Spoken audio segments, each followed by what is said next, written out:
Buenos días, estimados compañeros y compañeras de la Dirección Regional San José Norte. Para mí es un placer poder estar con ustedes en esta mañana, compartiendo algunos temas que nos tienen hoy presentes. Y vamos a comenzar con decirles que esta presentación está dirigida a todas las personas docentes, directoras, supervisores de la Dirección Regional San José Norte y va a ser enviada oportunamente a través de las supervisiones.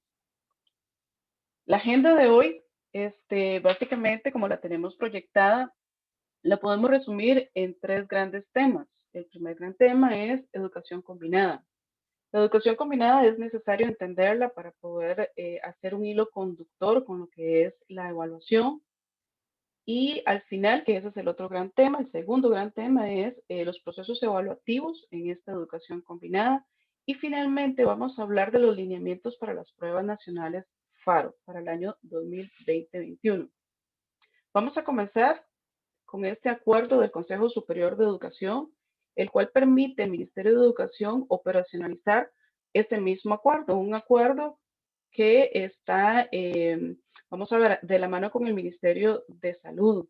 ¿Verdad? Entonces, el Ministerio de Educación Pública y el Ministerio de Salud hacen todo un acuerdo, lo sustenta el Consejo Superior de Educación y después se operacionaliza principalmente con dos grandes documentos que es los que tenemos en la pantalla. El primero, orientaciones de mediación pedagógica para la educación combinada, el cual nos va a decir cómo va a ser esa mediación pedagógica en este 2021. Y el segundo, que son los lineamientos técnicos para el proceso de evaluación en el curso 2021. ¿Cómo vamos nosotros a recopilar la información para luego poder tomar decisiones en ese mismo proceso y que los aprendizajes se den de la mejor forma? Comenzamos con un punto bastante importante que es conocer los roles de los actores educativos en el ESE. Vamos a entender por ESE, educación combinada. Estos roles nos permite saber cuál es nuestro papel, no solamente en la parte administrativa, sino que en la parte pedagógica, que ambos tienen que unificarse, vincularse para poder llevar a cabo esta educación combinada. El primero que vamos a hablar son de la persona directora, cuáles son los roles que se pretende que esta persona directora lleve a cabo en el centro educativo. El documento nos dice que hay que potenciar ese rol de líder, tanto pedagógico como administrativo, que tiene la persona directora. Esta persona directora debe considerar varios puntos a la hora de hacer la organización. Por ejemplo, la conformación de los grupos y subgrupos que se viene hablando en educación combinada, la entrada y salida de las personas, tanto de encargados legales, estudiantes, docentes, cuerpo administrativo, técnico del centro educativo. Algunos principios orientadores que debe tomar en cuenta la persona directora es el aforo, la alternancia, la periodicidad, la permanencia, la ajustabilidad. ¿Para qué? Para poder hacer esos horarios, horarios que dentro de la educación combinada vamos a ver que van a tener dos grandes ambientes. Un ambiente que va a ser presencial y el otro ambiente que es a distancia. Entonces, vemos que la persona directora, primeramente hay que hacer una organización administrativa para luego poder ver cómo nos vamos acomodando en la parte pedagógica. Por otro lado, tenemos la persona docente y el rol de la persona docente dentro de esta educación combinada, bueno, se pretende que atienda la organización de los grupos dados por las personas directoras, dentro obviamente de sus jornadas laborales y un horario definido. Esta persona docente debe aprovechar la tecnología, los recursos que tenga el centro educativo, tanto tecnológicos como documentos, como los libros, a echar mano a todo aquello que se ofrece dentro del centro educativo y que se pueda utilizar en su metodología. Debe planificar su trabajo, ¿verdad? De manera experimentada, intencionada y tomando en cuenta los escenarios y los contextos. Esta planificación, que vamos a ver más adelante, que es a través de la GTA, donde se va a desarrollar la mediación pedagógica, esta planificación debe contemplar los dos grandes ambientes, el ambiente presencial y el ambiente a distancia. De aquí es importante entender estos dos ambientes que más adelante vamos a ahondar un poquito en ello para que quede totalmente claro de qué es lo que pretendemos conversar. Debe atender consultas de manera ágil, asertiva, no solamente las consultas que vengan de las personas estudiantes, sino de los encargados legales. Ahora, debe haber una claridad y una comunicación constante de cómo van esos procesos de los estudiantes. Atención a las disposiciones sanitarias. No podemos obviar que en medio de todo esto, ahora está una pandemia, una situación sanitaria, la cual debemos acatar todos los protocolos sanitarios que estén dados, brindados en el centro educativo.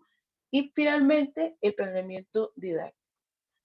La persona estudiante también tiene sus roles. Estas dos últimas columnas que vemos acá, los roles de la persona estudiante y los encargados legales, es importante desarrollarlos con los encargados legales y con las personas estudiantes para que ellos tienen una participación activa en todo lo que tiene que ver en este proceso de educación combinada. Quiero decir que para que se dé un aprendizaje durante este 2021 para poder salir adelante, no hay una, vamos a ver, no depende solamente de la persona docente y la persona directora, no. Hay roles también para la persona estudiante y el encargado legal. Para que esto funcione, en otras palabras, es necesario que todos, la comunidad educativa, nos unamos para que se brinde, ¿verdad? Y se haga de una mejor forma estos aprendizajes. Algo muy interesante que habla sobre los roles de la persona estudiante no solamente es que debe participar de manera activa y comprometida en los ambientes. Y aquí estamos estipulando que el modelo para el 2021 es educación combinada. Y este modelo de educación combinada brinda estos dos ambientes, los presenciales y a distancia. Que después, por una situación sanitaria, se le permita al padre de familia decidir solo llevar una de estas dos partes, o sea, quiere decir que el padre de familia dice, no voy a mandar a la presencialidad a mi hijo o a mi hija, solamente voy a optar por a distancia. Es una opción que tiene el padre de familia, pero hay que aclararle al padre de familia que el modelo completo actualmente, ¿verdad? Que tiene el sistema educativo, el modelo completo contempla dos ambientes. El primer ambiente, ya dijimos, que es el presencial y el segundo a distancia. Que el padre decida a distancia, bueno, entonces hay que explicarle qué quiere decir con una educación a distancia, que no necesariamente, bueno, va a tener que hacer un esfuerzo extra porque está perdiendo la otra mitad de lo que proporciona este modelo de educación a distancia, que es la presencialidad. Obviamente se le va a respetar su justificación, ¿verdad? Que tiene que estar dirigida en el centro educativo, que tiene que estar por escrito y demás, pero el padre de familia tiene que entender qué vamos a observar en esta educación a distancia, que es lo que vamos hoy en día o en esta mañana a explicar.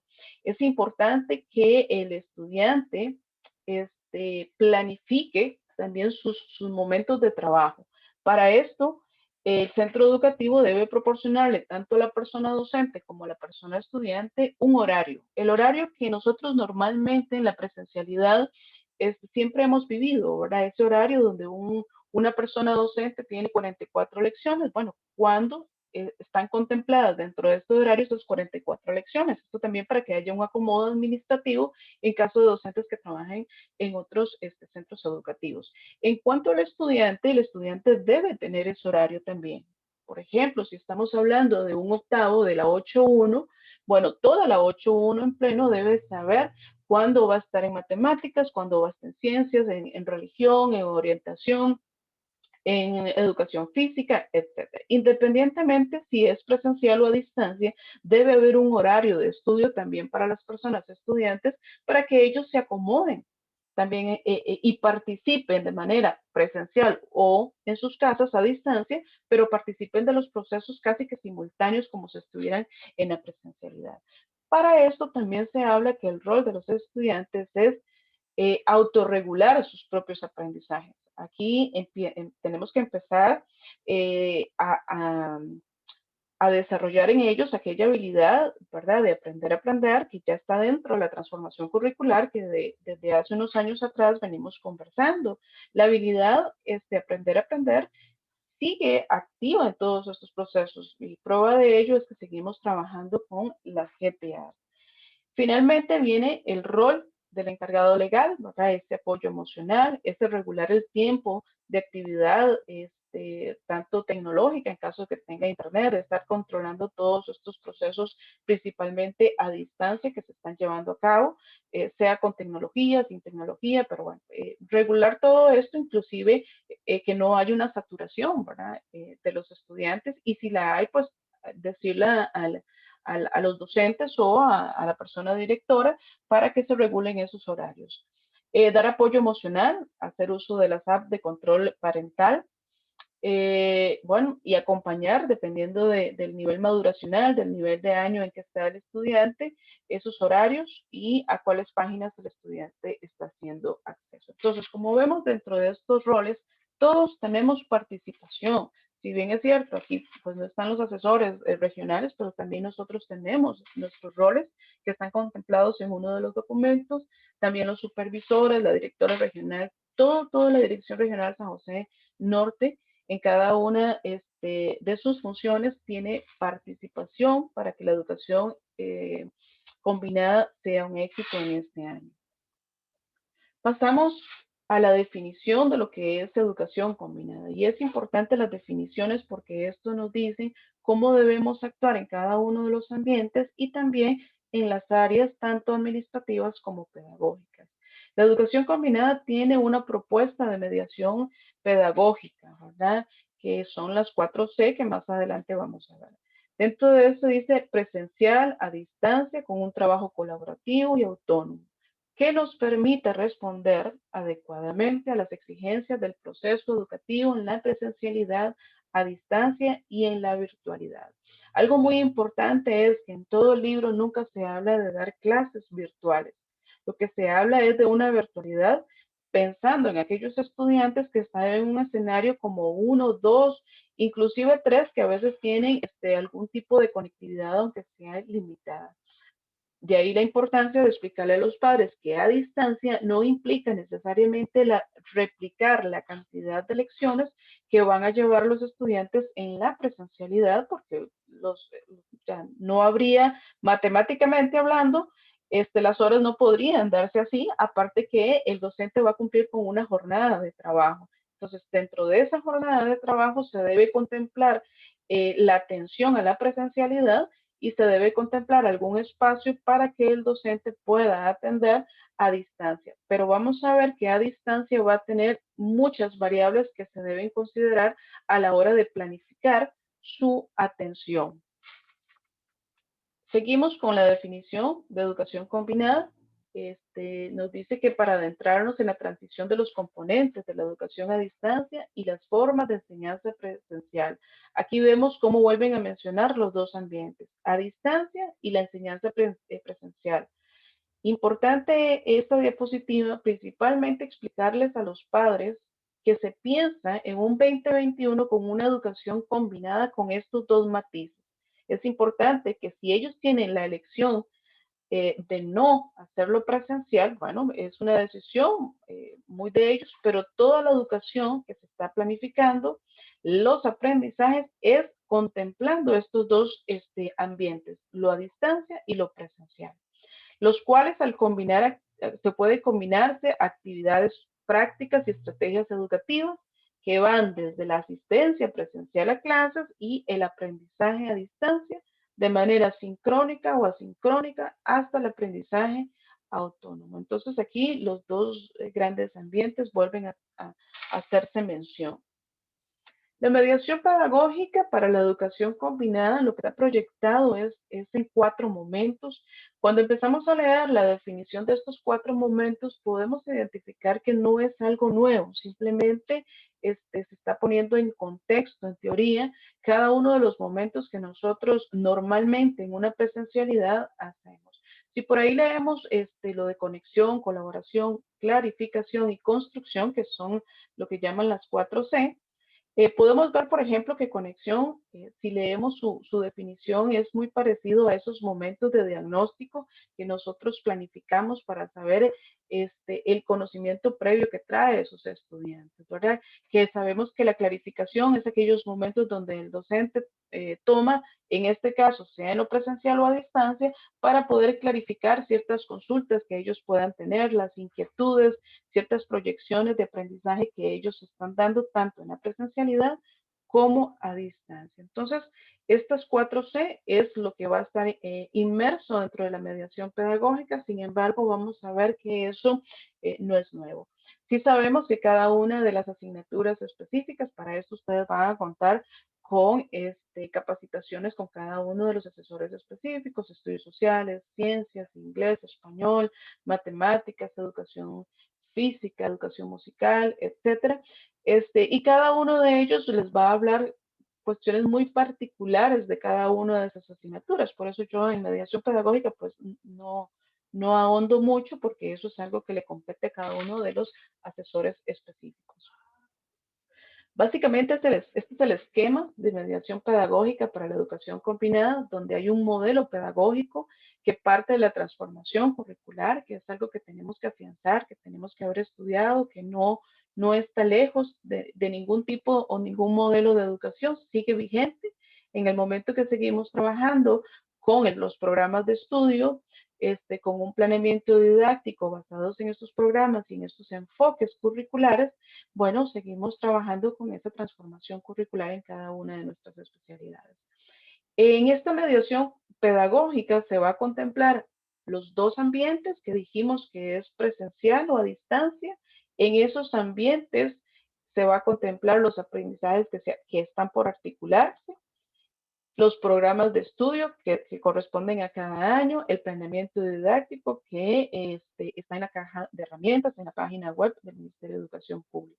Por otro lado, están los momentos de mediación donde en ese momento o en ese ambiente presencial hay una construcción de conocimiento en un momento colaborativo, que también se puede dar a distancia.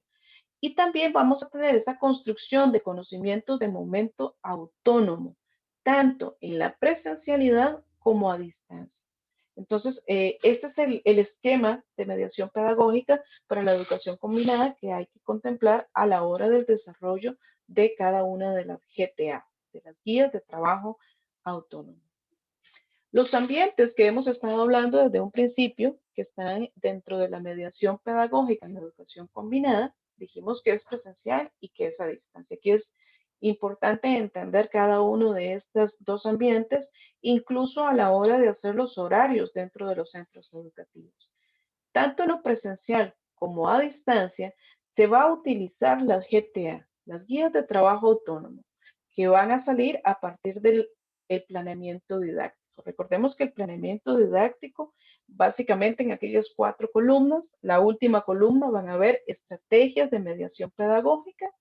Esas estrategias de mediación pedagógica son las estrategias que ustedes proponen con un lenguaje que es para profesionales, ¿verdad? Que es para que ustedes lo entiendan, que van a contemplar los enfoques del programa de estudio y el programa de estudio mismo. La GTA va a ser aquel lenguaje que va a ser un lenguaje sencillo para que el estudiante logre desarrollar los aprendizajes.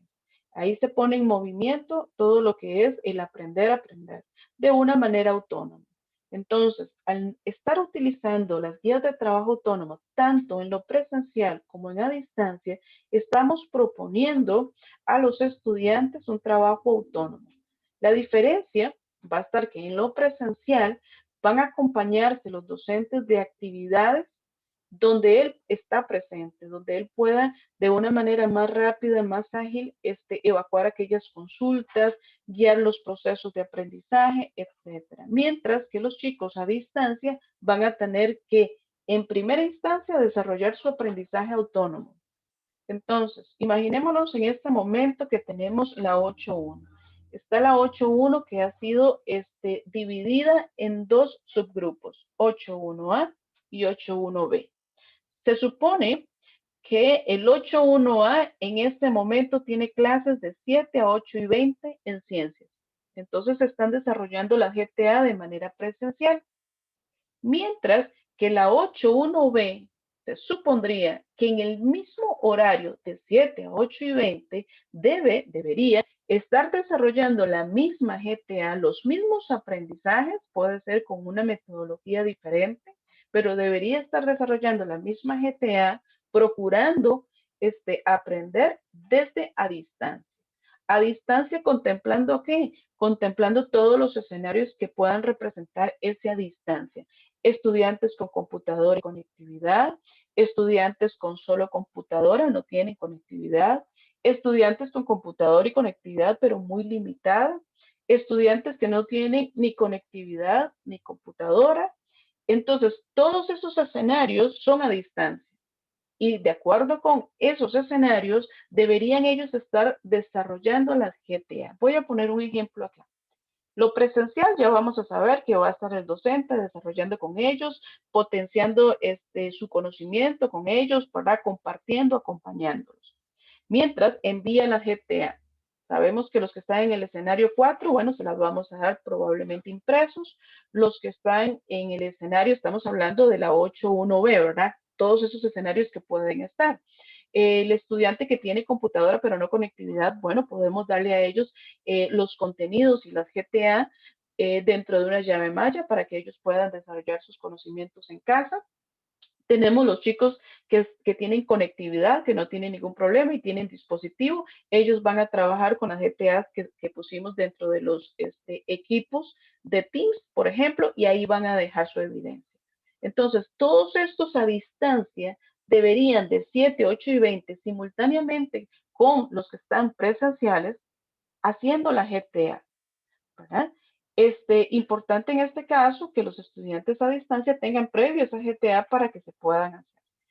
Dentro de este horario, ¿verdad? Que se plantea, donde vamos a hacer que los estudiantes vayan continuamente haciendo la GTA, hay algo importante que son las evidencias de ese proceso de aprendizaje. Esas evidencias, bueno, las podemos llamar prácticas o técnicas, ¿verdad? Alguien que quiere que hagan, pues, no sé, una maqueta para demostrar el proceso de aprendizaje, un dibujo, pues, no sé, o alguna construcción de conocimiento a través de algo propuesto por el docente. En la presencialidad, el docente puede decir, bueno, mis últimos 15 minutos de clase van a ser para que ellos desarrollen o me den la evidencia de qué tanto aprendieron durante esta GTA. Igualmente a distancia, después de que ellos desarrollen la GTA, se les puede dar una, llámese una práctica, llámese una técnica donde ellos demuestren lo aprendido, ¿verdad? Es el exponer, bueno, qué tanto aprendí yo del desarrollo de esta GTA, contemplado en el mismo horario. Ahora, nosotros no podemos controlar que los chicos que están a distancia con cada uno de estos escenarios que yo les mencioné anteriormente cumplan esos horarios, pero bueno, el centro educativo se los proporciona para que no haya una saturación. Si ellos van al día con sus horas, no va a haber una saturación porque vamos exactamente como si estuvieran en el mismo centro educativo. De aquí también que los mismos documentos dicen que las GTAs tienen que ser cortas y con un lenguaje sencillo para que esté dentro de la comprensión de los estudiantes. Entonces, las evidencias, yo como docente voy a decir, de acuerdo con los ambientes, ¿verdad? Que ya vimos es presencial y a distancia, y no solamente con los ambientes, sino con los escenarios, así voy a saber yo cuándo pedir esas evidencias de aprendizaje de los estudiantes. Pues es difícil decirle a los estudiantes que están en un escenario 4, sin conectividad, sin tecnología, que me lo den el mismo día si están a distancia. No, ellos van a tener sus momentos, que no pueden ser una vez al mes tampoco, ¿no? Tienen que ser al menos una vez a la semana que estos chicos, si vienen a la presencialidad, pues se va a tornar un poco más sencillo. Y si no vinieran a la presencialidad, porque así lo han decidido sus encargados legales, tiene que haber esos espacios donde ellos puedan venir o mandan a sus padres o buscan la forma de hacer llegar estas evidencias por semana. Así, los que tienen conectividad lo van a enviar por Teams. Los otros que tienen llave malla, bueno, pueden traer la llave malla y el profesor lo va a revisar desde ahí para que no tengan que hacer impresiones ni nada de esto. Ahora, aquí estamos en el desarrollo de la GTA. ¿Qué es lo que pasa con la distancia? Bueno, dentro del horario, esa jornada laboral que tiene cada persona docente, se debe contemplar un espacio donde el docente tenga no la misma cantidad de lecciones, ¿verdad? Sino se debe contemplar un espacio donde el docente, de acuerdo con su jornada laboral en el centro educativo, inclusive con su asignatura, con el mapeo que él tenga, esta persona tenga de los estudiantes y sus escenarios. Entonces así va a ser ese tiempo para que él pueda evacuar las consultas que están a distancia. ¿Qué tiene que contemplar en ese tiempo? Bueno, la revisión de los chicos que enviaron la GTA, de los chicos que están en el escenario 4, el elaborar nuevas GTAs para que se puedan, de acuerdo con los contextos y escenarios, enviar los chicos que tienen conectividad. Entonces yo le voy a decir a los chicos, bueno, resulta que yo hoy tengo clases el lunes todo el día y yo voy a estar de 3 a 4 de la tarde. Voy a estar conectada, entonces mis estudiantes van a saber. Quiere decir que en ese 3 a 4 yo tenía grupos que ya no los voy a tener. De ahí que está la flexibilidad de que no necesariamente la presencialidad se va a cumplir con todas las lecciones. ¿Por qué? Porque yo necesito momentos en mi jornada laboral para la atención a esos estudiantes que están a distancia. Dentro de un ejemplo que yo hago, y repito, es un ejemplo nada más, no es que se tiene que hacer así, yo digo, bueno, como profesora yo contemplo junto con la dirección 2 lecciones el lunes para la atención a los chicos que están a distancia. Entonces voy a hacer revisión de GTA, les voy a decir a mis estudiantes, yo profesora de ciencias, voy a estar de 3 a 4 de la tarde, a 4:20 de la tarde.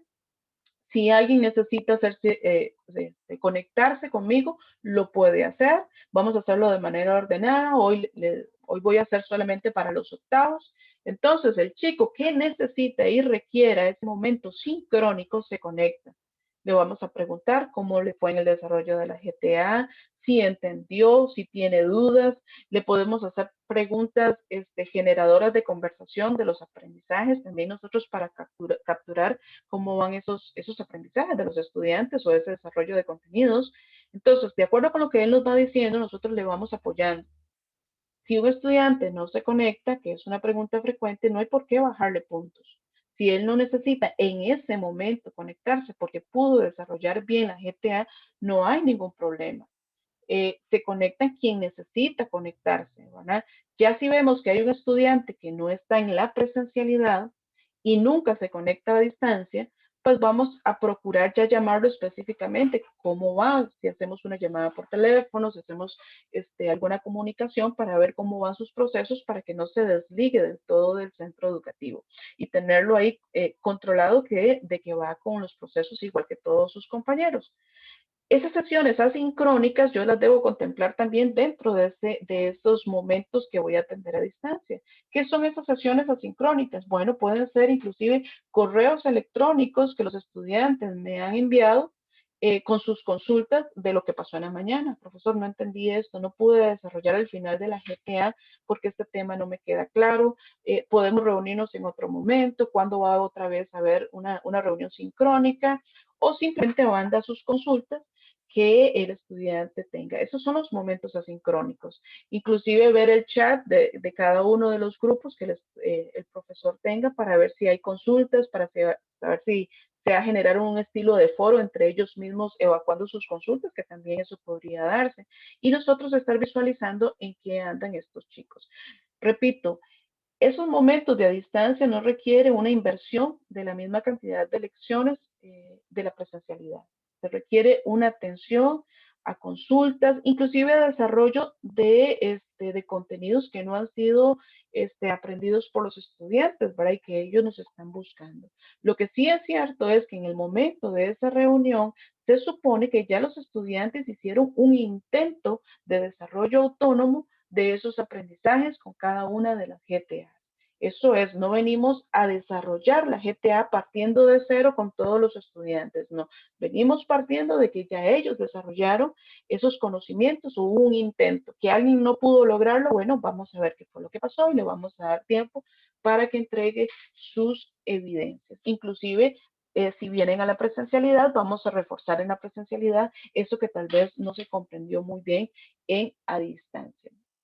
Como vemos en esta diapositiva, los apoyos educativos se van a dar tanto en la presencialidad como en la distancia. Y cuando me refiero a apoyo educativo, no necesariamente son adecuaciones curriculares, ¿verdad?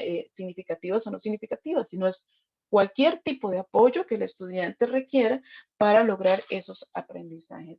Hacer el uso en la presencialidad de todos los recursos que se tengan en el centro educativo es muy importante y siempre velar, cuando estamos en la presencialidad, los protocolos sanitarios, ¿verdad? Que se cumplan todos los protocolos sanitarios.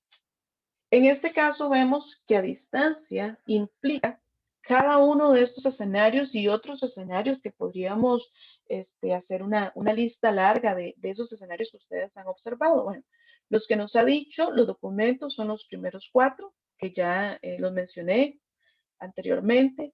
El tomar en cuenta si hay estudiantes que tienen acceso, aunque sea por corto tiempo, con los celulares, si existe una computadora para varias personas en el centro educativo. ¿Qué es lo que nos dice entonces en este ambiente a distancia? Que es necesario, absolutamente necesario, tener mapeado cada uno de nuestros estudiantes. ¿Cuáles son sus contextos? ¿Cuáles son sus escenarios? ¿Qué es lo que requieren? En este momento se debe conocer, bueno, si en nuestro centro educativo hay 1000 estudiantes o hay 500 estudiantes o 300 o 150 estudiantes, necesitamos conocer cada una de sus necesidades, de sus realidades, para poder de esta forma decir, bueno, los de a distancia, ¿verdad? Porque ese es el ambiente de aprendizaje es a distancia, pero tiene sus particularidades y conforme a sus particularidades yo voy a utilizar los recursos o voy a utilizar fotocopias, voy a utilizar llaves mayas para que ellos obtengan las GTAs y puedan desarrollar. Este mapeo se tiene que estar actualizando regularmente para ver si se ha modificado. Dependiendo de este mapeo, no solamente es mi decisión de cómo hacer llegar y revisar y también evacuar sus consultas, sino también me va a permitir tomar la decisión de cómo voy a aplicar y elaborar el instrumento de evaluación sumativa. No es antojadizo cómo voy a hacer este instrumento de evaluación sumativa, sino que va a depender de estos chicos de a distancia y de los de la presencialidad. Cuando yo estoy haciendo el IES, perdón, el instrumento sí, de evaluación sumativa, cuando lo estoy aplicando, va a depender de quiénes van a venir, de quiénes lo van a hacer a distancia, si todos van a hacer a distancia, si va a ser sincrónico, asincrónico, si simplemente los presenciales van a estar ahí, van a estar conmigo, van a colaborar. Importantísimo con este punto de considerar que como no es una prueba, se van a manejar tanto los chicos de a distancia como los presenciales con la misma condición, con una igualdad de condiciones, ¿verdad? Tanto uno como los otros. Pero bueno, importante en esta diapositiva entender que cuando hablamos de un ambiente a distancia necesitamos pensar que probablemente vayan a haber muchos escenarios y tenemos que actuar de acuerdo con esos escenarios. Dentro de la mediación pedagógica de educación combinada, en este mismo documento, hay algo que nos habla acerca de los subgrupos que me gustaría leer textualmente. Y dice lo siguiente: atender a los subgrupos en que ha dividido su clase en un mismo periodo de tiempo. Es decir, la persona docente en un mismo periodo de tiempo tendrá un subgrupo de manera presencial en su clase y uno o dos subgrupos trabajando a distancia. Esto llega a reforzar lo que les venía diciendo con anterioridad, la importancia de primero tener un horario. No solamente yo como profesora tener mi horario, mi jornada laboral en ese centro educativo con los estudiantes, sino que los estudiantes tienen que tener ese mismo horario. Instarlos a los chicos a que cuando yo estoy con un subgrupo de manera presencial, uno o los dos subgrupos que están a distancia, de acuerdo con sus escenarios y contextos, van a estar trabajando también las GTA sin mi acompañamiento. Van a tener que tener el acompañamiento, bueno, de lo que yo envié o el acompañamiento de los videos o de los tutoriales, pero ellos de una forma autónoma van a tener que desarrollar esos aprendizajes que después van a ser reforzados en la presencialidad. Por eso hablamos de una educación combinada, ¿verdad? Y en la educación combinada los dos ambientes son necesarios. La presencialidad, aprovechar y potenciar el acompañamiento que van a tener con los docentes, igualmente a distancia, potenciar un trabajo autónomo de reforzamiento y de construcción de conocimientos. En ambos ambientes se usa la guía de trabajo autónomo, la GTA. Ahora bien, vamos aterrizando aquí un poquito con el otro gran tema que es evaluación. ¿Para qué nos va a servir en este momento la evaluación? Bueno, la evaluación, como siempre, nos va a servir para recopilar información, para tomar decisiones en cualquiera de los dos ambientes. Entonces, el docente tiene que estar muy bien preparado para saber cuáles son los momentos de recopilar esa información, ya sea a través de las evidencias de la GTA, inclusive a través de conversaciones, de esos momentos sincrónicos, de esas entrevistas que puede darse de manera individual también con los estudiantes y aprovechar todos los espacios que tiene para captar información de los procesos de aprendizaje para tomar decisiones y mejorar justamente lo que estamos haciendo en educación combinada. Estos son los planeamientos didácticos para la periodicidad con que debería una persona docente estar entregando los planeamientos didácticos. Ya están dados en una caja de herramientas. Lo que el docente debe construir son las estrategias de mediación, contemplando el modelo, ¿verdad?, de las 4C. Y después de hacer las estrategias de mediación, contemplando las 4C, sus enfoques del programa y obviamente el programa mismo, va a generar las GTA, las guías de trabajo autónomo. Repito, guías de trabajo autónomo que son cortas, que son pequeñas, que son sencillas de entender porque tienen que ser desarrolladas por los estudiantes de manera autónoma, principalmente cuando están a distancia. Esta diapositiva, cada uno de los compañeros docentes se busca, ¿verdad?, su especialidad y va a saber, si no es que lo sabe ya, por supuesto, va a saber con qué periodicidad es que debe entregar ese planeamiento didáctico a la persona directora.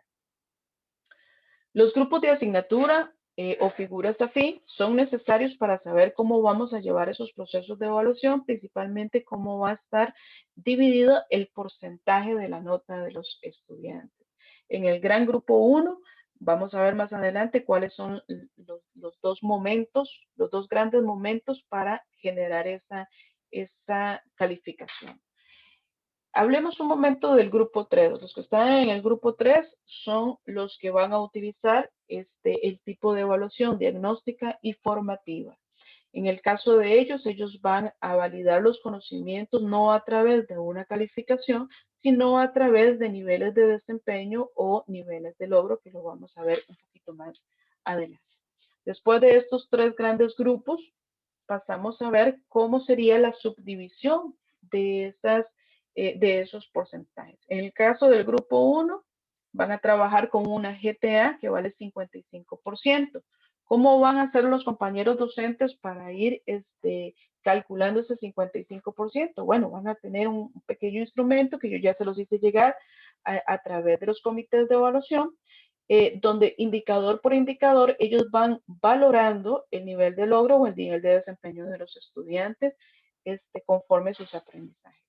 El instrumento de evaluación sumativa, que es un 45%, la división, porque son dos, ¿verdad? No son tres ni es uno, son dos instrumentos de evaluación sumativa que se deben hacer, todos los del grupo 1 y de hecho el grupo 2 también tienen que hacer este instrumento que vale 45%. La división de este porcentaje en esos dos instrumentos depende de todo el proceso que ha llevado a cabo cada uno de los docentes. Entonces, el docente elige cómo hacer la división de este porcentaje. Puede ser que diga, no, va a ser 50-50 o va a ser 15% el primer IES y el segundo va a tener un valor del 30%. Esa decisión es totalmente de una decisión curricular que depende de los procesos que ha llevado a cabo la persona docente. En el grupo número 2, también va a ser a través de las evidencias de la GTA, con un 45, el instrumento de evaluación sumativa con otro 45 y le agregan un portafolio del 10%. Este portafolio, dentro de los compañeros que están en los colegios técnicos, en los CTPs, tiene todo un sentido principalmente para las especialidades técnicas, que ellos incluso cuando estamos en la presencialidad del 100%, ellos tienen este componente evaluativo, tiene toda una razón de ser, una lógica, ¿verdad?, dentro de esa especialidad técnica. Aquí van a haber talleres exploratorios también, tecnologías, desarrollando este portafolio. Para ellos, que normalmente no es un componente evaluativo, yo también les envié un instrumento donde ellos pueden capturar esa información. Quiere decir que los de especialidades técnicas ya tienen todo su formato bien estructurado, ellos se van a pegar a lo que diga la dirección técnica. Los otros compañeros podrían eventualmente elegir cuál de los dos formatos podría ayudarles para recopilar la información y hacer la justificación de ese 10% de los estudiantes. Finalmente, el grupo número 3 también va a vivir un proceso de evaluación, solo que en esa recopilación de información, que es también a través de las GTAs, este es el común denominador de los tres grupos, las GTA, ¿verdad? Todos van a apoyarse en esa herramienta didáctica para recopilar información de las evidencias de logro de los estudiantes. Vamos a hablar entonces de esta gran herramienta didáctica que se llama Guía de Trabajo Autónoma. La herramienta didáctica para el desarrollo de la mediación pedagógica para la educación combinada. ¿Verdad? Aquí lo que nos viene es diciendo un poco su definición. Obviamente esta guía de trabajo autónomo tiene que estar de acuerdo con el programa de estudio y con el planeamiento didáctico que la persona docente ha hecho. Específicamente esas estrategias de mediación que contemplan los 4 momentos que están ahí mismo en ese párrafo. La GTA, vuelvo a decir, es una herramienta didáctica corta. ¿Por qué decimos que es corta? Bueno, hay que evitar la saturación de los estudiantes. También tenemos que contemplar que los estudiantes continúan, cuando están en este ambiente a distancia, continúan desarrollando sus procesos de aprendizaje de una manera autónoma, corta, que le permita también al docente ir de un periodo corto, estar revisando esas evidencias y estar tomando decisiones, principalmente en aquellos estudiantes que empiezan a evidenciar que no hay un aprendizaje. Entonces se debe buscar las formas de subsanar esta información o este aprendizaje dentro de los estudiantes. Repasando un poquito lo conocido, vemos y recordamos que la transformación curricular contemplan 4 dimensiones. Esto ustedes lo han estado viendo también con profesores específicos. Ellos son los que están encargados de reforzar estos conocimientos de las 4 dimensiones. Las 4 dimensiones están alimentadas por 13 habilidades. Estas habilidades son las que deberían estarse desarrollando dentro de los programas de estudio. Ahora bien, dentro del formato de la guía de trabajo autónomo, que no se ha modificado, sigue desarrollando el formato, sigue desarrollando la habilidad aprender a aprender. En cada uno de sus procesos vamos a seguir estos procesos. Recordemos que el desarrollo de la GTA se hace tanto en la presencialidad como a distancia. Entonces, estas GTA debe contemplar no solamente esa parte administrativa que identifica esa GTA de cuál es el profesor, de cuál es la asignatura, cuál es la fecha, cuándo deben entregar las evidencias, sino también va a decir cuáles los indicadores o el indicador de aprendizaje que se va a desarrollar o pretende desarrollar en ese proceso autónomo esa GTA. Y cada uno de ellos. Vemos cómo los indicadores de esta habilidad, aprender a aprender, que son planificación, autorregulación y evaluación. Esto lo vimos el año pasado, lo estuvimos socializando mucho, ¿verdad? No solamente esta asesoría de evaluación, sino que las demás asesorías específicas estuvieron hablando de estos indicadores. Quiero centrarme un poquito en en los últimos 2 aspectos de este formato. Uno, que tiene que ver el punto 5B, que es la matriz de autoevaluación, y el 6, que es la evaluación del desempeño. Recordemos que en ese proceso de autorregulación y de autoevaluación es necesario una matriz de autoevaluación. Ahora bien, necesitamos hacer que esta matriz de autoevaluación sea una matriz sencilla y que tenga alguna validez para usted como docente. Por ejemplo, yo me pongo como profesora y yo diría, bueno, a mí me interesa en esta matriz de autoevaluación saber que si los estudiantes están cumpliendo su horario de estudio, si ellos están acatando el mismo horario que están teniendo los de la presencialidad, entonces yo voy a hacer esa consulta y voy a hacer la consulta de si ellos están dejándose guiar por las instrucciones que vienen dentro de la GTA. tanto en la presencialidad como a distancia. Entonces haría unas 3 preguntas, tal vez hasta dicotómicas, donde el estudiante de una manera rápida pueda proporcionarme alguna información que sea válida para mí como docente, a ser útil, porque no podemos eliminar esa autoevaluación que es parte de este formato. En el punto 6, evaluación de mi desempeño, recordemos que aquí vienen esas prácticas, esas técnicas donde van a evidenciar los estudiantes. Si bien es cierto, existen diferentes tipos de evaluación, en este caso vemos la heteroevaluación, la autoevaluación, la coevaluación. Yo en este caso, por una cuestión de agilidad y de proceso que estamos llevando en la educación combinada, yo les recomiendo utilizar la heteroevaluación, donde los estudiantes proporcionen evidencias de lo aprendido y sea usted como docente quien revise esas evidencias para poder tomar decisiones, ¿verdad?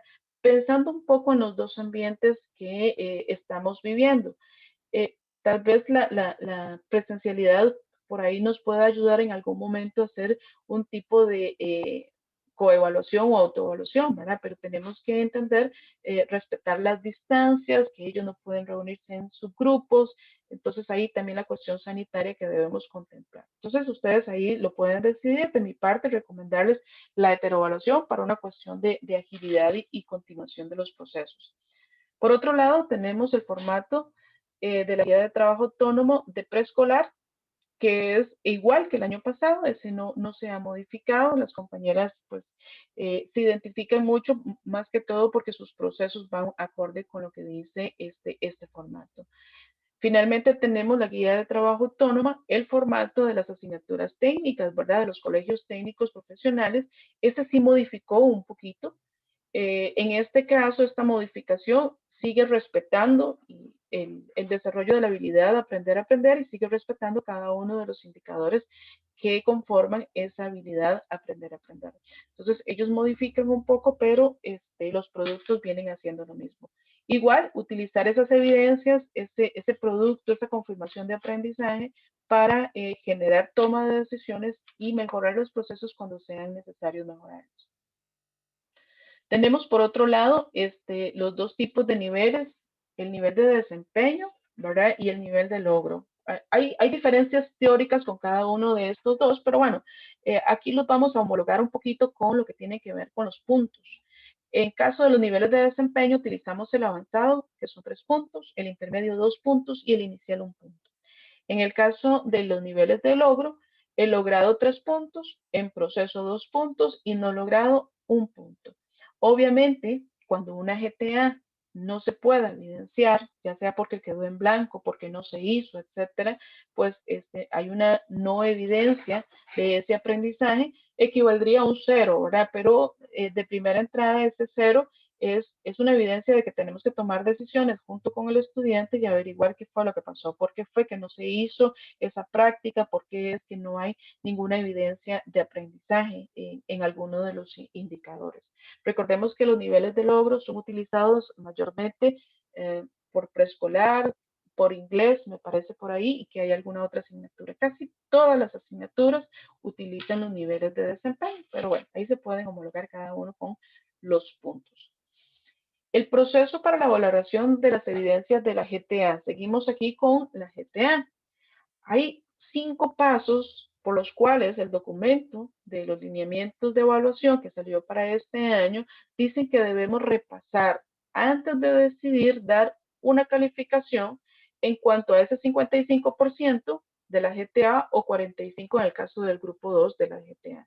Entonces, lo primero que tenemos en este proceso de valoración, ¿verdad? O sea, de adjudicar una calificación a los estudiantes de ese porcentaje, tenemos que hacer una planificación de las GTA, una planificación organizada, secuencial, concatenada, obviamente ligada a esa cuarta columna que son las estrategias de mediación. Después, el punto número 2 dice la recepción de la evidencia de la GTA. Esta recepción de la GTA, bueno, si yo estoy en lo presencial, muy probable van a ser las evidencias que se van a dar ahí mismo. De los que están a distancia, yo tengo que contemplar cómo va a ser esa recepción de la GTA. No puedo hacer una unificación, una única decisión, al menos que mi escenario sea exactamente el mismo para todos los estudiantes, entonces solo va a haber una. En el documento nos dice que esa recepción de la GTA, de esas evidencias de la GTA, tiene que estar primeramente muy claro, ¿verdad? Por parte de los encargados legales, de los mismos estudiantes, cómo voy a recibirlos en el caso de los escenarios 4, en el caso de los que tienen escenario 1, 2, 3 o algún otro escenario. Entonces tiene que tener mucha claridad previo a yo enviarlas, inclusive a recibirlas, ¿verdad? Debe haber esa claridad, porque cada GTA va a tener una fecha de entrega de esas evidencias. Y si no se entrega en esa fecha, debe haber una justificación, ¿verdad? Tiene 3 días para justificar por qué no se entregó esa GTA. Por eso es que la claridad tiene que ser notoria de cuándo y cómo se van a hacer ese envío de GTAs y esa recepción. En el punto 3 nos habla de que la persona docente va a hacer una revisión y un análisis de la información que observó, que analizó, que valoró de las evidencias de la GTA, de esa práctica, ¿verdad? De ese enseñar lo aprendido. Va a hacer esa revisión. En caso de que el estudiante en esa revisión y análisis demuestre, y aquí me lleva al punto 4, demuestre que no ha obtenido un aprendizaje avanzado, no hay evidencia de un aprendizaje total, entonces el docente tiene que tomar decisiones y hacer una realimentación de ese proceso. No necesariamente quiere decir volver a hacer otra GTA. Puede ser que la GTA no fue el problema. El problema fue tal vez clarificarles algunas consultas. Yo clarifico, ¿verdad? Esas dudas que tengan los estudiantes que no obtuvieron ese avanzado, clarifico eso y puedo mandar otra práctica para dejar evidenciado si ya se logró aprender. Entonces, esta realimentación se va a hacer con aquellos estudiantes que no evidencian un aprendizaje, ¿verdad? Conforme a lo que se puso en práctica.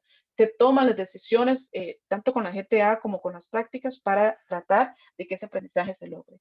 Finalmente, una vez que se haya tomado estas decisiones, se haya tomado esa realimentación, los pasos para la realimentación, ahora sí viene la segunda valoración de esos logros y procurar con estos chicos que no estuvieron, que no aprendieron en ese primer momento, bueno, en este segundo momento, hacer esta revaloración de los aprendizajes y finalmente adjudicar algún tipo de calificación, que lo vamos a ver en los aprendizajes, perdón, en los instrumentos que están en las diapositivas más adelante.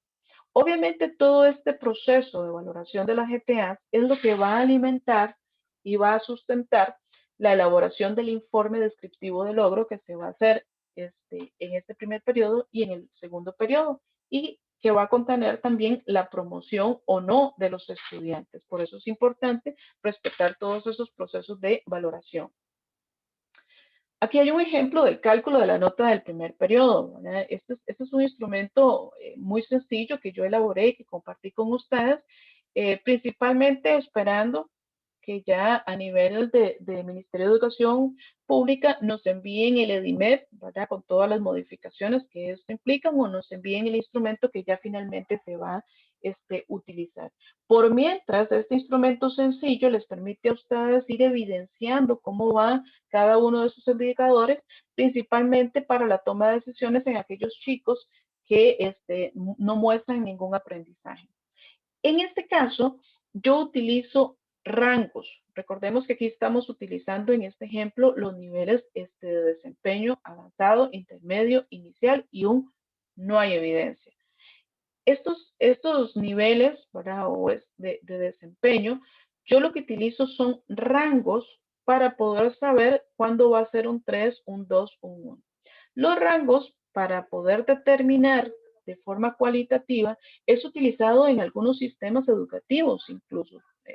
Por ejemplo, el estadounidense, ¿verdad? Que ellos califican con un A más, A menos, que cuando tiene un F, independientemente de la calificación de 0 o de 60, siempre un F va a ser reprobado, ¿verdad? Entonces ellos lo que utilizan son rangos en cada una, en el caso de ellos, de esas letras. En este caso, estamos utilizando rangos para identificar los niveles. Entonces, y es un ejemplo, Si yo reviso una práctica y el estudiante en ese indicador o en esos indicadores muestra un aprendizaje de 85 a 100, eso me va a referir inmediatamente a un avanzado, por lo tanto tiene 3 puntos. En el caso del intermedio, de un 70 a un 84. En el caso de un inicial, de 69 a menos.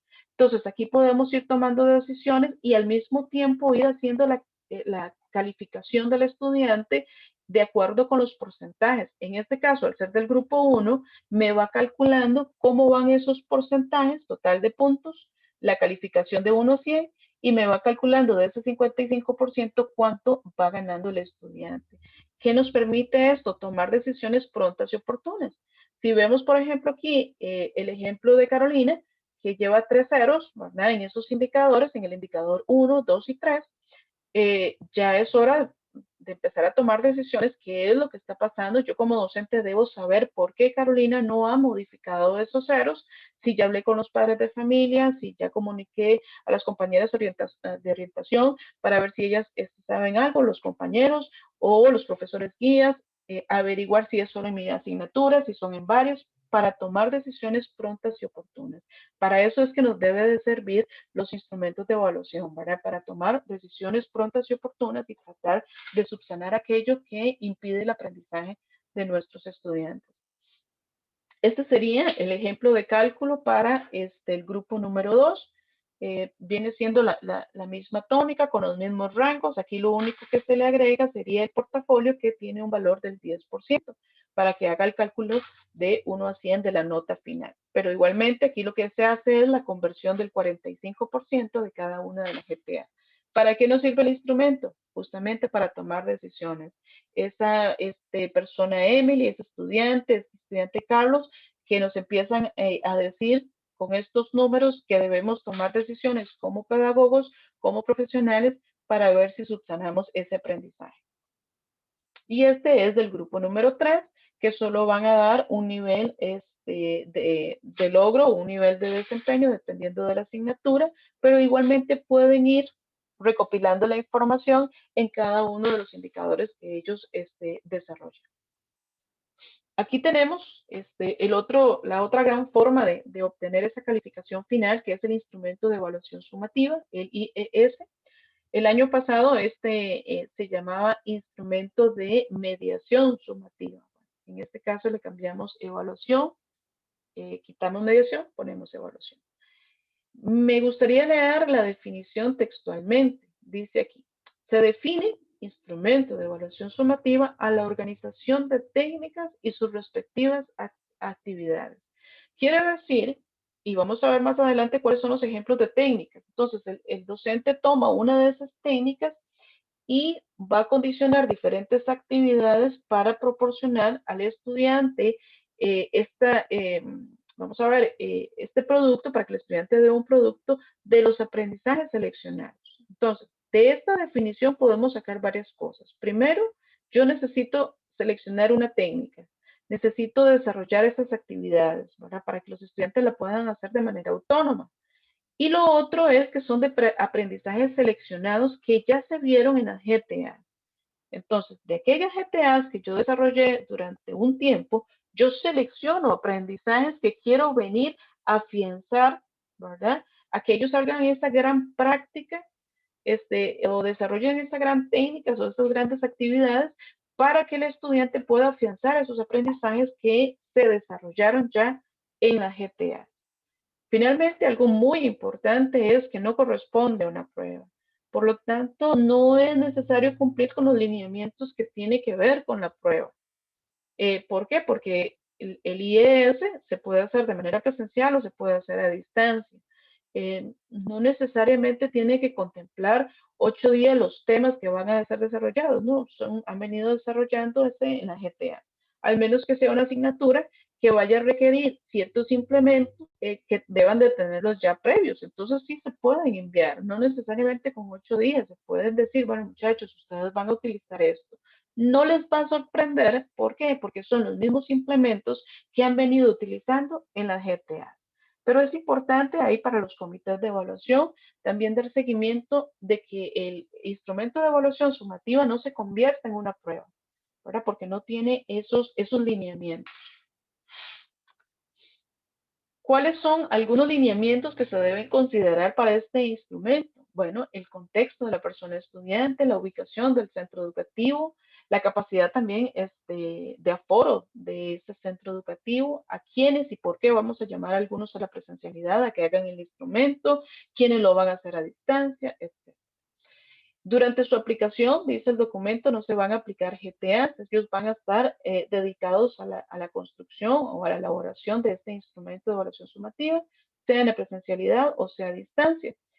Este lineamiento no aplica para el grupo 3, quiere decir que los compañeros de informática, los compañeros que dan primer año, ¿verdad? En escuela, ellos pueden continuar, los que dan orientación pueden continuar con sus aprendizajes, no va a implicar también un freno para ellos, sino que ellos sí pueden continuar. Para los que aplican GTA, sí no pueden enviar GTA cuando está el instrumento de evaluación sumativa. En la resolución, el docente debe generar esa técnica y esas actividades contemplando que el estudiante no dure más de 1 hora en el caso del grupo número 1 y en el caso del grupo número 2 que no duren más de 2 horas. Debe contemplar en su formato, ¿verdad? Para eso ya tiene toda la experiencia de las GTA y cuánto han durado los estudiantes realizando las evidencias en esa GTA. La calendarización para la aplicación de este instrumento la va a dar el comité de evaluación, obviamente con el visto bueno de la persona directora, ¿verdad? Quien es el que va a facultar ese tiempo. No se van a aplicar más de 2 instrumentos por día, se tiene que contemplar eso. Entonces, algunas de las preguntas frecuentes que han hecho es con respecto, por ejemplo, a los estudiantes del escenario 4, ¿verdad? Que ellos o sus padres o algún encargado legal viene por la GTA en el caso de que ellos lo vayan a hacer a distancia, que si se les puede entregar todos el IE, todos los instrumentos de todas las asignaturas a los estudiantes en un mismo momento.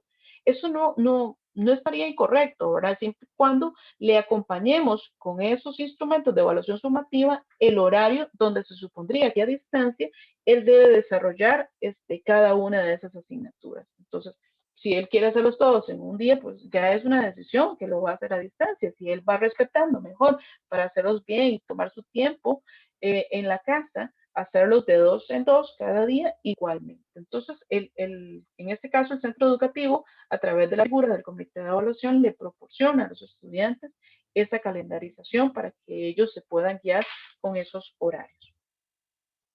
Otro de los lineamientos es que debe quedar muy, muy claro cómo yo voy a enviar este instrumento, cómo lo voy a aplicar en el caso de la presencialidad o enviar en el caso de distancia, cómo voy a recibir la respuesta, ¿verdad? O la elaboración de este instrumento de evaluación sumativa, tiene que quedar muy claro. O sea, tiene que quedar claro si es que ellos me lo van a venir a entregar, los del escenario 4.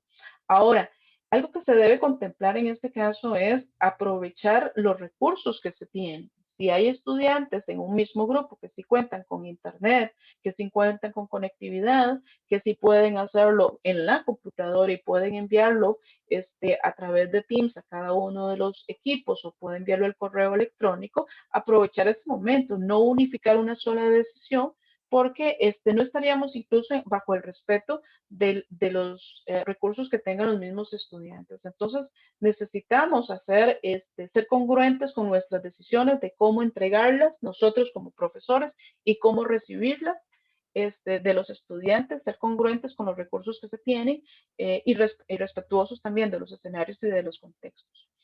La aplicación del IES puede ser de manera sincrónica, asincrónica. Dijimos que puede ser presencial o puede ser a distancia. ¿De qué va a depender todas estas decisiones?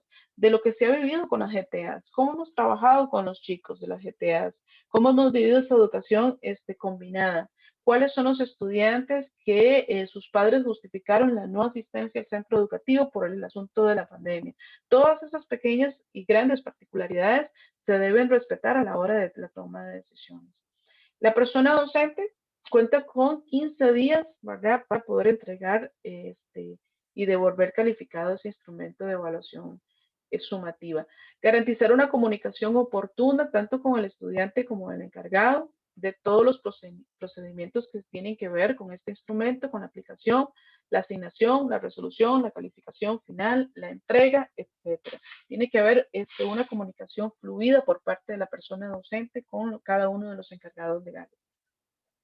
En este caso vamos a ver que este instrumento tiene dos grandes partes. Una es la parte administrativa y la otra es la parte técnica. La parte administrativa pues es muy similar a todos los documentos que venimos haciendo. Esta parte administrativa es la misma parte administrativa que contempla las guías de trabajo autónomo. Entonces pues no es nada nuevo. En el caso de la parte técnica, vamos a tener aquí cuáles son las técnicas que se pueden aplicar dentro de este instrumento de evaluación sumativa, que después vamos a ver que son las mismas que se van a aplicar eventualmente a la estrategia de promoción. Por otro lado, tenemos que las lenguas extranjeras, aparte de poder aplicar cualquiera de estas técnicas, ellos se les hizo una concesión o una diferenciación ahí para que ellos puedan aplicar una técnica de comprensión oral y escrita o una técnica de producción oral y escrita. Se tiene entendido que solamente las lenguas extranjeras, ¿verdad? No ninguna otra. Todos los demás nos vamos a ubicar dentro de donde dice la segunda parte técnica, ¿verdad? Escogen ahí y la alimentan de diferentes actividades para poder hacer su instrumento de evaluación sumativa. Entonces vamos concretizando. Para concretizar los requisitos, ¿verdad? Los elementos que conforman este instrumento de evaluación sumativa es la parte administrativa, incluye instrucciones generales, la parte técnica, ¿verdad? Donde vamos a identificar muy bien cuáles son esos aprendizajes seleccionados de la GTA que se desarrollaron. Van a haber instrucciones específicas en caso de que se requiera. Y otra cosa muy importante es el instrumento de evaluación, que se ha seleccionado dos tipos de instrumento de evaluación. Uno es la rúbrica analítica y la otra es la escala de desempeño. Estos instrumentos son los que nos van a servir para poder valorar, dar una calificación a este instrumento de evaluación sumativa. Aquí vemos un formato, ¿verdad? Y cómo podría ser extraído del mismo documento que hemos estado conversando. En este caso, este instrumento de evaluación sumativa, yo les brindo un ejemplo de la escala de desempeño. Esta escala de desempeño, bueno, vamos a entender acá que si yo escojo un aprendizaje base, número 1, yo de este aprendizaje base puedo seleccionar dos indicadores. De este número 2 que está acá, puedo seleccionar 1, 2, 3, hasta 4 indicadores, ¿verdad? Recuerden que esto es solamente un ejemplo. Ahora, ¿cuál es una de las grandes diferencias de la escala de desempeño con respecto a la rúbrica analítica? Okay. La escala de desempeño tiene la particularidad de que yo puedo seleccionar los puntos diferentes en cada indicador.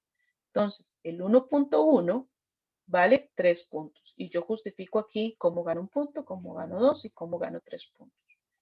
El 1.2, nótese aquí que en mi ejemplo va a tener un valor de 5 puntos. Yo digo cómo gana 1, 2, 3, 4, 5.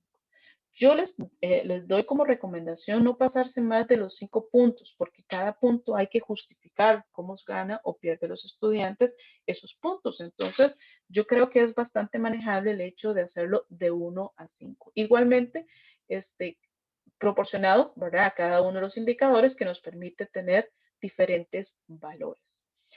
En este instrumento de evaluación sumativa, los estudiantes lo van a conocer también, va a ir dentro de ese instrumento que le vamos a enviar a los chicos. Yo voy a seleccionar cuál es mi estrategia evaluativa, las cuales los estudiantes lo van a desarrollar. ¿Verdad? Esto es como la última hoja de todo lo que yo les envío a los chicos para elaborar. En este caso está la rúbrica analítica, ¿verdad? La otra era la rúbrica de desempeño, esta es la rúbrica analítica.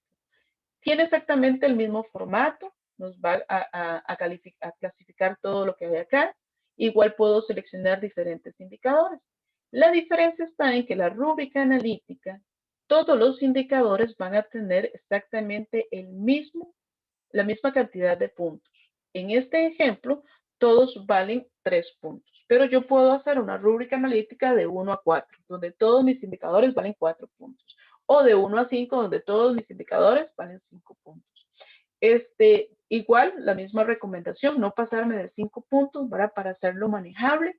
describir cómo los estudiantes ganarían cada uno de estos puntos o cómo lo perderían, ¿verdad? Cómo ganan el 3 puntos, que sería la máxima, en cada uno de los indicadores. Aquí lo que viene es, por ejemplo, en este del 45% de la totalidad, este instrumento va a tener un valor total de 25%. Probablemente el otro va a tener un valor del 20%, ¿verdad? Recuerden que son dos instrumentos de evaluación sumativa. Entonces, por ahí están los ejemplos de cada uno de ellos. La división del curso lectivo del 2021 se ha dividido en dos grandes periodos. Esto es bastante importante de saberlo. No son 3 periodos, este va a ser 2 periodos. En el primer periodo se van ya vimos que vamos a trabajar con la GTA, se van a hacer 2 instrumentos de evaluación sumativa, se va a hacer en este primer periodo la entrega de un informe descriptivo de logros para que los encargados legales vean cómo van los procesos de aprendizaje de sus estudiantes. En el segundo periodo se va a hacer lo mismo, se va a trabajar con GTA, va a existir al menos dos instrumentos de evaluación sumativa y se va a entregar un informe descriptivo de logro. Ahora, los estudiantes se van a promocionar. Cada uno de los periodos vale 50% y 50%. Se promocionan con el anual, o sea, con el ponderado que sacan en cada uno de estos dos periodos. Importante saber que asignaturas, por ejemplo, como educación para el hogar, o artes industriales en algunas modalidades, su curso lectivo es de un solo periodo. Para ellos se les escribe que es de un semestre. Entonces, en un semestre o en un periodo, estos chicos, los estudiantes, deben decirse si se promocionan o no de esa asignatura. Entonces, el periodo, ese único periodo que ellos van a tener, si hay un estudiante que no logra el mínimo para promocionarse, la estrategia de promoción que viene a sustituir las pruebas de ampliación se hacen en junio y en julio. Esto es para consideración principalmente no solo de los profesores de estas asignaturas, sino también del comité de evaluación, que debe darles una calendarización para aplicar las estrategias de promoción a los profesores que lo ocupan.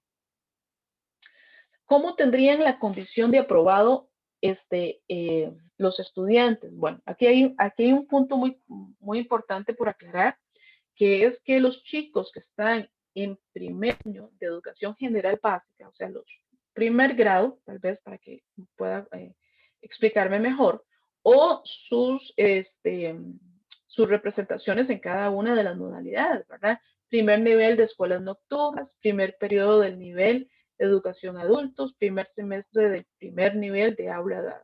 Todos ellos son los equiparables de lo que tiene que ver con el primer año de educación general básica, ¿verdad?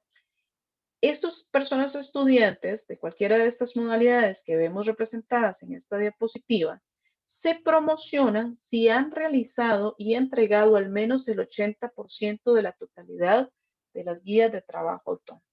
Quiere decir que si una persona estudiante entregó el 60%, está reprobado, ¿verdad? De la totalidad de las GTA durante todo el curso lectivo.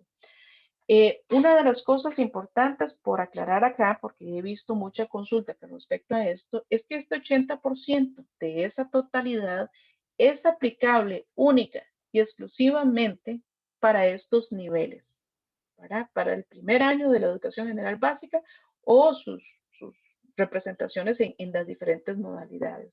No aplica de segundo año de la educación general básica a duodécimo año de los ETPs.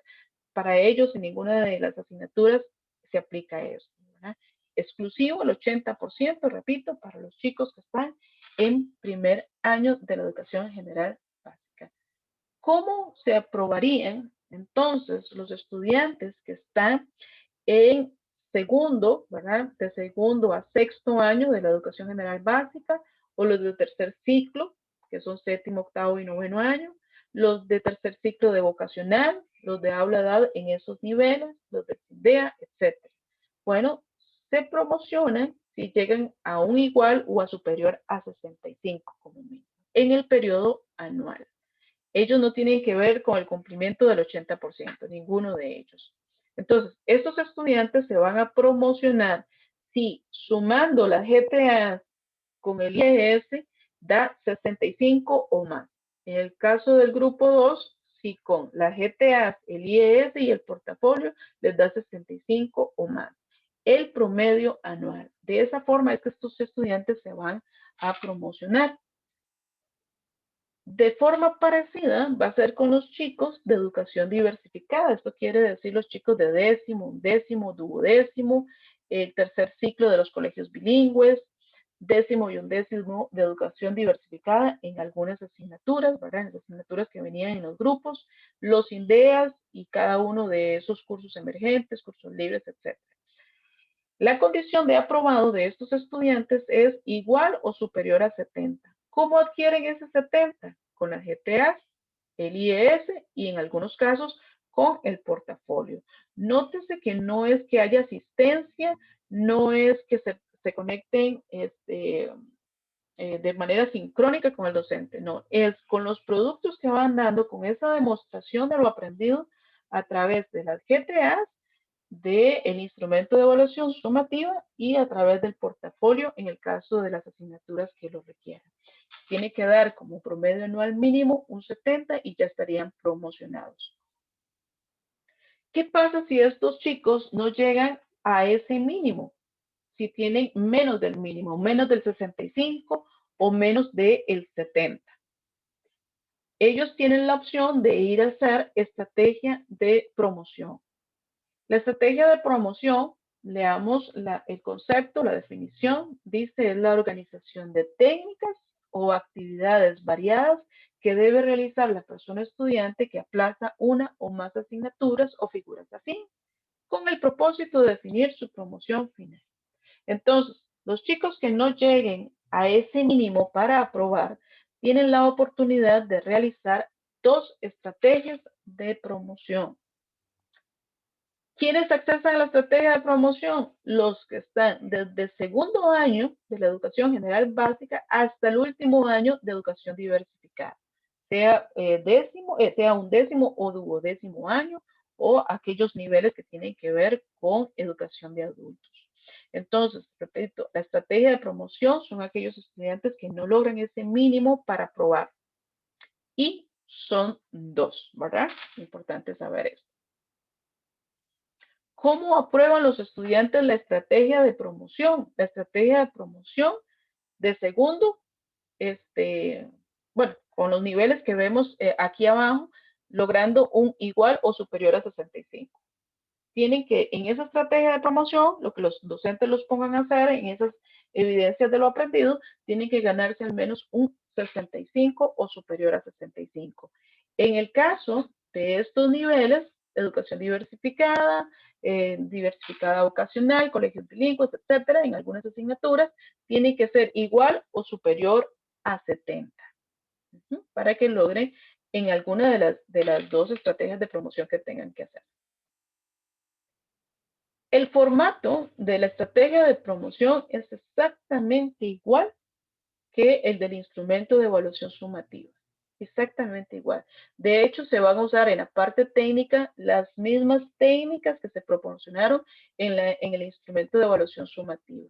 Lleva una parte administrativa con instrucciones generales, una parte técnica y también vuelve a aparecer el instrumento de evaluación en la rúbrica analítica o en la rúbrica, o en la escala de desempeño. Entonces, el formato es exactamente el mismo. Vemos acá que en las estrategias de promoción voy a utilizar las mismas técnicas. Igual los compañeros de lenguas extranjeras tienen la oportunidad de hacer estos 2 tipos de ejercicios o de apoyos que tienen por ahí. Algunos lineamientos que se deben considerar también van a ser muy parecidos a los lineamientos del instrumento de evaluación sumativa. Obviamente el docente va a tener que considerar todas las particularidades que ha venido considerando a lo largo del año, del curso lectivo, los escenarios. Esta estrategia igualmente va a poder hacer de forma presencial, de forma a distancia, y en esa distancia yo voy a contemplar si tiene computadora, si no tiene, si tiene conectividad, si ha sido un estudiante de escenario 4 a lo largo del curso lectivo. Si lo hago presencial, aplicar todos los protocolos, ¿verdad?, que tienen que ver con la parte de salud. siempre esa va a ser la máxima, ¿verdad? Cuidar la salud no solamente de los estudiantes, sino también de los funcionarios que trabajan en el centro educativo.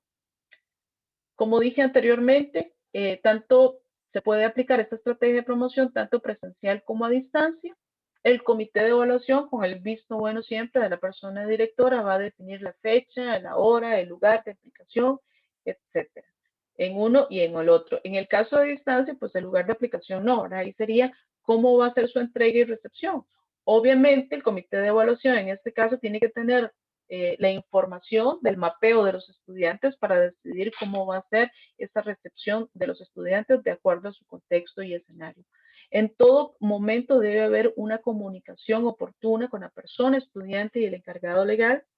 Es responsabilidad de la persona docente de hablar con el padre, el encargado legal, y decir cuál fue la condición final de estos estudiantes, ¿verdad? Eh, Igual la entrega de forma sincrónica, distancia, presencial. Todos esos escenarios se van a contemplar igual que lo hicimos en el instrumento de evaluación sumativa.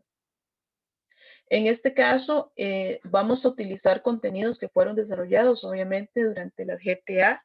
Es importante decir a los estudiantes que tanto el instrumento de evaluación sumativa como la estrategia de promoción es un acto individual, la resolución es un acto individual. Entonces hay que tomar todas las prevenciones de caso para que no se den esos supuestos de plagio. Y digo supuestos porque a veces no podemos demostrar que sea plagio, pero tampoco nos podemos cegar ante el hecho de que vengan dos trabajos exactamente iguales, ¿verdad? Entonces sí se deben de tomar decisiones, si bien es cierto, no anular del todo, sino que hacer replantear nuevamente el trabajo con los estudiantes que presentaron estos dos trabajos de la misma forma. Ahora sí hay que tomar medidas y hay que hacer acciones, vamos a ver, acciones previas para que esto no se dé con los estudiantes. Ser muy claros, principalmente con los estudiantes que van a hacer esta estrategia de promoción a distancia, ¿verdad? Y siempre estar apegados a en los momentos de mediación pedagógica, a los enfoques del programa de estudio, a la naturaleza, etcétera, etcétera, ¿verdad? Para poder lograr hacer una buena estrategia de promoción que afiance esos aprendizajes. Ya dijimos cómo se va a aprobar, ¿verdad? Con la nota mínima, ya sea 65 o 70, se va a utilizar también una escala de desempeño, una rúbrica analítica. Importante que se sepa que una vez que se apruebe o se revise la estrategia de promoción, si hay un estudiante que se gana, por ejemplo, un 100 en la estrategia de promoción, se le va a consignar la nota mínima de promoción, ¿verdad? Se le va a consignar un 65 o un 70 en el libro de actas, ¿verdad? En el acta donde ya está la condición final de los estudiantes. Si el estudiante en ninguna de las dos estrategias de promoción logra alcanzar ese mínimo de aprobación, va a reprobar, ¿verdad? Que ya vamos a ver cómo serían esos procesos de reprobación de estos estudiantes. La reprobación del curso lectivo, entonces, excepto en primero, ¿verdad? En primer año, en primer grado, en primaria, en ese primero es diferente. En todos los demás años es si no logra alcanzar la nota mínima en las estrategias de promoción. En alguna de las dos estrategias quedaría reprobado. Ahora bien, en primaria cuando estamos hablando de estos chicos de primero, solamente los de primero quedan reprobados todo el curso lectivo si no entregan al menos el 80% de la GTA durante este curso lectivo, Entonces, esa va a ser la forma de reprobación de los chicos de primer año. Los demás estudiantes son los que no alcancen el mínimo, ¿verdad? ¿Qué pasa con un estudiante de primaria, digamos de segundo o de tercero o de cuarto, quinto, sexto año, que en alguna de las dos estrategias de promoción no logró alcanzar el mínimo? Ese estudiante debe repetir nuevamente el curso lectivo, ¿verdad? Para poderse promocionar, tiene que promocionarse en conjunto. En el caso de secundaria, si un estudiante en alguna de esas dos estrategias de promoción no adquiere esa nota mínima, lo que queda reprobado, ¿verdad? En ese nivel, por ejemplo, que sea de octavo, que sea de ciencias, el estudiante no logró, entonces queda reprobado en octavo año, ¿verdad? Este es el nivel de octavo año, porque tiene que volver a repetir ciencias de octavo año, pero se le va a permitir adelantar todas las demás asignaturas que sí se promocionó. ¿verdad? Solamente ciencia sería en el que pasaría esa situación. En secundaria sí se puede dar el adelantamiento. En el caso de vocacional de la educación especial, dice el documento que si algún estudiante reprueba alguna asignatura, debe cursar nuevamente el año escolar. Entonces, en el caso de vocacional, no hay esa opción de adelantamiento, ¿verdad? Debe aprobar todas en pleno, todas las asignaturas que corresponde a su malla curricular para pasar al otro nivel. Finalmente, después de haber hablado de las GTAs y del instrumento de evaluación sumativa, tenemos el informe descriptivo de logros. El formato, bueno, está desarrollándose, todavía no se conoce. Sí se sabe que se va a consignar dentro de este descriptivo de logro, y van a hacer esos niveles de logro de los aprendizajes, van a hacer esas calificaciones de cada una de las asignaturas, va a tener una nota final y va a tener un apartado donde el docente pueda dar algunas recomendaciones específicas cuando él considera oportuno darlas, ¿verdad? Ese va a ser el informe descriptivo de logro que se va a entregar, uno, a final del primer periodo y dos, a final del segundo periodo. Aquí vamos a hablar, ya vamos aquí cambiando un poquito para entrar al tercer gran tema, que son las pruebas nacionales FARO. Pero antes de entrar a estas pruebas nacionales FARO, vamos a hablar de los requisitos para certificado de conclusión de la educación general básica de primero y segundo ciclo. Como estos chicos de sexto año, ¿verdad? Que están en primaria, van a poder adquirir ese certificado. Uno, la realización de las pruebas nacionales, ¿verdad? Que eso ya lo van a comenzar en el mes de mayo, si no me equivoco. La aprobación de todas las asignaturas del respectivo plan de estudios, todas las asignaturas, ¿verdad? Aquí contempla educación física, religión, artes plásticas, artes industriales, todas las que tengan en la malla curricular deben ser aprobadas como requisito para obtener ese certificado. Y la obtención mínima de 65 en la sumatoria de esas pruebas FARO y la ponderación de asignaturas. Esta ponderación de asignaturas se va a sacar de todas las calificaciones que el estudiante obtenga en este último año escolar, en este sexto año, ¿verdad? Eso va a ser a través de la página. Requisitos para ser acreedor al título de bachiller en educación media. Bueno, los requisitos los vemos en esta diapositiva. El segundo requisito, que es la ejecución del servicio comunal estudiantil, comenzamos el curso lectivo diciendo que era un requisito, luego salió un acuerdo del Consejo Superior de Educación, la cual lo elimina. Por eso le puse la rayita ahí para que sepan que eso fue eliminado pues, relativamente hace algunos días. La realización de las pruebas nacionales FARO es uno de los requisitos para ser acreedor del título, la certificación de alguna banda de dominio de lengua extranjera, la aprobación de todas las asignaturas del plan de estudios y la obtención mínima de 70 en sumatoria de las pruebas nacionales FARO y ponderación de las asignaturas. Aquí quiero hacer un paréntesis tanto para primaria como para secundaria. El reglamento de evaluación de los aprendizajes habla acerca de, voy a pasarme acá, acerca de los factores asociados, ¿verdad? De las asignaturas que se van a contemplar. Y el reglamento de evaluación de los aprendizajes habla de dos fechas. Habla de las fechas de la aplicación de las pruebas nacionales FARO de forma obligatoria y de las formas facultativas.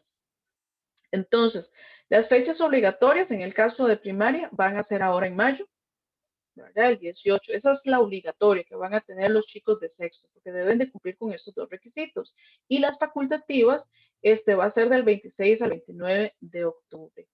¿Por qué los estudiantes estoy hablando de primaria, los de quinto año, van a hacerlo a finales de año? Porque en la normalidad los chicos van a aplicar siempre FARO de forma obligatoria en el año anterior. O sea, en quinto año, en el caso de primaria, en un décimo año, en el caso de los CTPs, y en décimo año, en el caso de los académicos. Siempre va a ser el año anterior que hacen la obligatoria y la facultativa la van a hacer en el último año de ya el ciclo escolar, ¿verdad? Sea primario o sea en secundaria.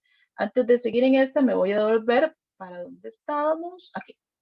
Los requisitos de aprobación para tercer ciclo de educación diversificada vocacional Dice, para la obtención de esa aprobación en tercer ciclo, es obtener en todas las asignaturas el promedio ponderado anual igual o superior a 65. Y en el caso de educación diversificada en la vocacional de educación especial, va a ser igual o superior a ese 70. Ahora sí, en este caso, vamos a hacer algunas consideraciones de las pruebas FARO, que ya me adelanté un poquito con lo que tiene que ver en este primer semestre. No nos adelantemos al segundo semestre, todavía no ha salido la documentación del segundo periodo, digámosle, el segundo periodo, estamos hablando todavía del primer periodo. Entonces, dijimos que en primaria, ¿quiénes hacen en primaria FARO en mayo? Las que vemos acá, ¿verdad? ¿Quiénes la aplican? Sexto año de escuelas diurnas, el cuarto nivel de escuelas nocturnas, el quinto periodo del primer nivel de educación de adultos. Y los factores asociados, que han hecho bastante preguntas con esto, lo van a hacer estudiantes, docentes y directores. Los factores asociados, de acuerdo con el reglamento de evaluación de los aprendizajes, se define como estudios que se aplican en conjunto con las pruebas nacionales FARO de las asignaturas de ciencias, español y matemáticas, que permiten explicar los factores que se asocian con los resultados obtenidos y así identificar variables que contribuyen a la mejoría de la educación. Entonces, como vemos, no es que sea una prueba, no, es un tipo de estudio de preguntas que se le van a hacer a estos tres actores que vemos acá, estudiantes, docentes y directores, para pareciera ser que es para hacer una triangulación de información con respecto a los resultados de las pruebas. Para secundaria, estas son las fechas, ¿verdad? En junio. ¿Quiénes aplican? Aquí los vemos. Quinto año, bueno, un décimo año de los colegios académicos, un décimo año de CONEP, duodécimo año de los CTP, y bueno, aquí están lo de las personas jóvenes y adultos, ¿verdad? Tercero y cuarto del tercer nivel. Igual van a tener factores asociados, significa exactamente lo mismo. Fecha obligatoria, recordemos que ellos no cumplieron con ese requisito el año pasado, que era donde tenían que hacerlo. Entonces, este año van a tener que ser la fecha obligatoria y la facultativa en el mismo año. La facultativa la van a hacer aquellos estudiantes que quieran mejorar su calificación con la que obtuvieron en junio, entonces la hacen en noviembre. Igualmente va a pasar para primaria. La facultativa es opcional, donde el padre de familia, el encargado legal o el mayor de edad va a decidir quiero hacerla o no quiero hacerla. La que sí es obligatoria definitivamente va a ser la primera. En el caso de los factores asociados, solo se va a aplicar una única vez en las fechas donde están las pruebas obligatorias. La ponderación de FARO para este 2021, bueno, en primaria 40% de pruebas en cada una de las pruebas, que son 3, y 60% de las notas de sexto año. Estas dos sumatorias, ¿verdad? Tiene que dar una calificación mínima de 65 para cumplir con uno de los requisitos que ya vimos anteriormente, que en primaria son 3 requisitos. En secundaria, va a ser un 40% de las pruebas y un 60% de las notas. En el caso de los colegios académicos, van a ser todas las notas, todas las calificaciones de un décimo año. En el caso de los colegios técnicos profesionales, va a ser en duodécimo año y ambas tienen que dar un ponderado de 70 como nota mínima de aprobación. Y esto lo que me dice es que voy a cumplir uno de los 5 requisitos, yo creo que van a ser 4 porque ya no va a estar lo de servicio comunal. Entonces, de los requisitos que les di anteriormente, esto sería uno de los requisitos. Aspectos generales sobre la aplicación del Plan Nacional FARO. Bueno, tanto en primaria como en secundaria la aplicación es presencial. Aquí no hay opción, recordemos que esos son pruebas nacionales, esto ya no es del centro educativo, se tiene que cumplir con todos los protocolos, ¿verdad? Con el aforo de los estudiantes por aula, me imagino que ya va a venir toda una directriz con respecto a eso, pero va a ser presencial. El estudiante debe venir y realizar la prueba FARO en el centro educativo. Obviamente va a haber una hoja de respuesta, tanto en primaria como en secundaria. Los aprendizajes esperados que se van a valorar, ahí están identificados, ¿verdad? En unos son hasta quinto año y en otros hasta décimo año, según la priorización que se vio el año pasado. Para esto ya sacaron hasta toda una guía de cuáles son específicamente los contenidos que van a venir. En caso de primaria, todas las pruebas, tanto matemáticas, español y ciencias, van a venir selección única. Hay una diferencia ahí, matemáticas va a haber una pregunta abierta y en español va a haber una redacción de 130 palabras. En el caso de secundaria, va a haber una pregunta abierta también en matemáticas y en español va a ser una redacción de 200 palabras. Y algo muy importante para contemplar, por ejemplo, las personas docentes, es que dentro de esos ítems de selección única van a venir cuestionamientos de los 3 niveles de complejidad. Van a venir niveles inicial, intermedio y avanzado. No todos van a ser una complejidad de avanzado, sino que contemplan de estos 3 niveles. Finalmente, le agradezco mucho la atención a la compañera intérprete. Gracias por estar en esta mañana con nosotros. De mi parte, si tienen alguna consulta, pueden escribirme. Siempre, por favor, me dicen en cuál centro educativo laboran. A los compañeros me hacen la consulta y siempre estamos para servirles. Que pasen una linda mañana y espero verlos pronto.